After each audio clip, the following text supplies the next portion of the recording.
घोड़ों का सहारा लेना पड़ता है। घोड़े ही हमारे यहाँ मेन साधन है रोड तक माल पहुँचाने के लिए। पहले दिन वो घोड़ों से हम उसको रोड तक पहुँचाते हैं, दूसरे दिन वो वहाँ से ट्रक में मंडी पहुँचता है, तब दूसरे दिन जाके वो सामान बिकता है। फसल तो यहाँ खूब होने वाली थी, जैसे आलू है और गोभी है, मटर है, बीन है, खुमानी, आड़ू, सेब है, नाशपाती है, अच्छे मात्रा में यहाँ होता है। लेकिन अब मेन चीज़ ये है कि ये जो है सब कच्ची फसल है। ये किसान हैं हिमालयी राज्य उत्तराखंड के नैनीताल जनपद गांव दाड़ीमा के दीपक नेगी जी। दीपक की तरह पहाड़ों में सभी किसान खेती बागवानी से जुड़े हैं। पहाड़ी राज्यों में फसलों की बर्बादी, व्यवस्थाओं के अभाव में किसान सालों से झेल रहे हैं।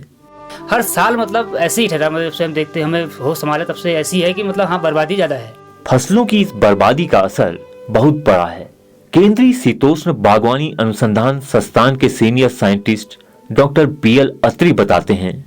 इसके अलावा फलों व सब्जियों की तुड़ाई के बाद समुचित व्यवस्था के न होने के कारण भी प्रति वर्ष 25 से 40% उत्पाद खराब हो जाता है, जिसकी कीमत लगभग 2 लाख करोड़ लगाई गई है। पहाड़ी राज्यों के दूर दराज दुर्गम क्षेत्रों के किसान एवं बागवान भाई भी छोटे स्तर पर कोल्ड स्टोर का निर्माण करके अपने उत्पाद को भंडारित करके उचित लाभ कमा सकते हैं।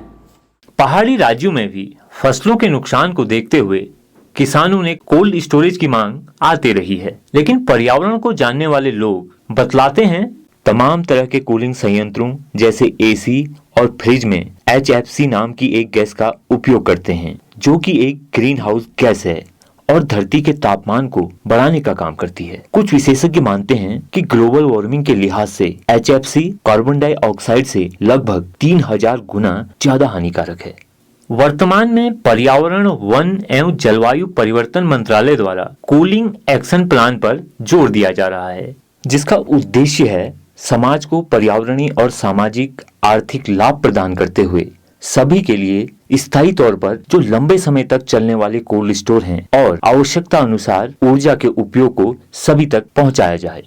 लेकिन इसके विकल्पों में बायोमास तकनीक और उससे छोटे कोल्ड स्टोर बनाने की सोच the energy and resource institute के शोधकर्ता सुनील डिंगरा बताते हैं।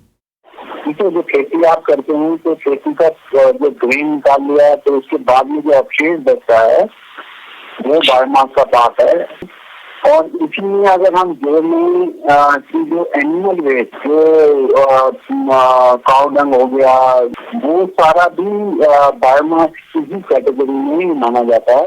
और एडवांटेज ये है कि ये छोटे स्केल के जो प्रयोग हैं उसमें बहुत इम्पोर्टेंट टेक्नोलॉजी वो है।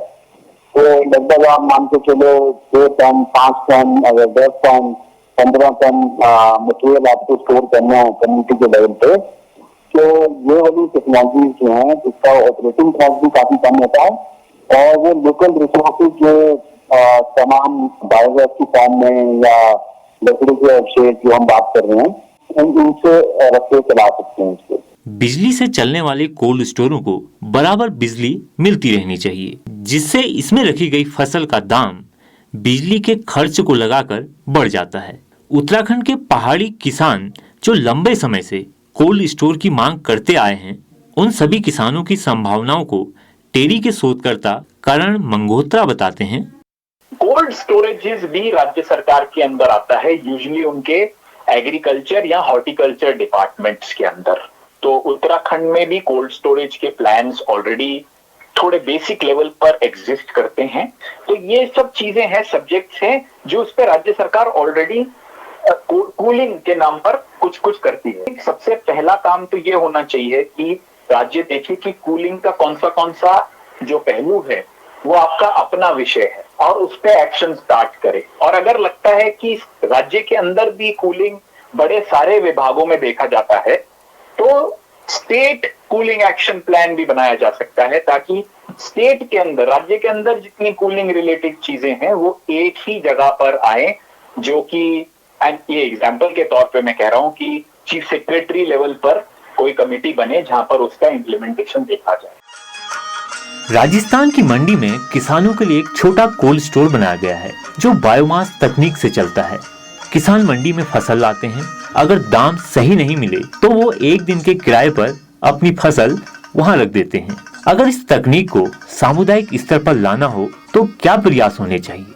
अगर एग्रीकल्चर कम्युनिटी अपना जो ये अपनी खेती बाड़ी करते हैं, इनको अगर 3 से 4 दिन का एडिशनल स्टोरेज टाइम मिलता है, अगर इनका एक्सेस मंडी तक ले जाने के लिए बेहतर होता है और ये सब कॉस्ट इफेक्टिव है, तो ये ले जाने में ज्यादा टाइम नहीं लगेगा। खून पसीने की मेहनत से उगाई फसल, वो चाहे फल हो या सब्जी या पका बर्बाद खाना, इसके सड़ने से जो गैस निकलती है वह भी पर्यावरण के तापमान में एक बड़ा बदलाव लाती है। बायोमास तकनीक से हम उसे भी कम कर सकते हैं। कार्बन डाइऑक्साइड जो CO2 जिसकी मात्रा में हम क्लाइमेट चेंज नापते हैं, उससे वो कई गुना ज्यादा हार्मफुल होता है। वो अगर आप सिर्फ क्लाइमेट चेंज एंगल से देखेंगे, अगर आप फूड वेस्टेज में 30 से 40% की कटौती करते हैं ओनली ये समुदाय based cold storage network solution से, तो आपके जलवायु परिवर्तन CO2 एमिशन पे बहुत बड़ा इंपैक्ट करता है। इस समय जो भी ठंडी रखने वाली मशीनों का हम इस्तेमाल कर रहे हैं, पर्यावरण की दृष्टि से बेहद खतरनाक और खर्चीले भी हैं। बायोमास तकनीक कम खर्च के साथ पर्यावरण के लिए भी सहयोगी है। धरती के बढ़ते तापमान को नियंत्रित करने की दौड़ में और किसानों की जरूरत को ध्यान में रखते हुए इस तकनीक को सामुदायिक स्तर पर लाने के हर वो प्रयास जल्द से जल्द शुरू करने होंगे।